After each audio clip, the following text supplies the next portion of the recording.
Armstrong விவகாரம் குறித்து செய்தியாளர் எழுப்பிய கேள்விக்கு நடிகர் விஷால் பதிலளித்துள்ளார். எடுத்துக்கிட்டாங்க. தீபாவளி, ஆயுத பூஜை, டிசம்பர் 25 அப்படின்ட்டு.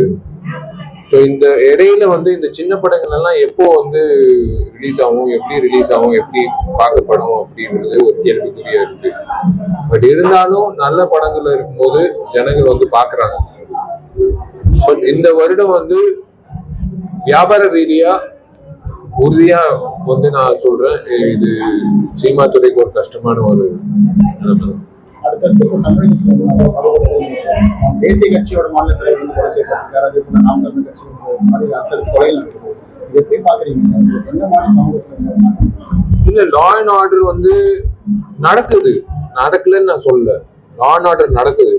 பட் அதை தாண்டி சில விஷயங்கள் நடக்கும்போது ரொம்ப தர்ம சங்கடமா இருக்கு. ஸ்ட்ரிக்டா இருக்காங்க, அவங்க வேலை பாக்குறாங்க. இப்ப நானும் இந்த நிகழ்ச்சிக்கு வந்தேன், எனக்கும் பாதுகாப்பு கொடுத்தாங்க. இருந்தாலும் சில நேரத்துல இந்த மாதிரி விஷயங்கள் நடக்கும்போது ரொம்ப தர்ம சங்கடமா இருக்கு. செய்திகளை உள்ளது உள்ளபடி தெரிந்து கொள்ள ரெஃப்ளெக்ட் நியூஸை சப்ஸ்கிரைப் பண்ணுங்க.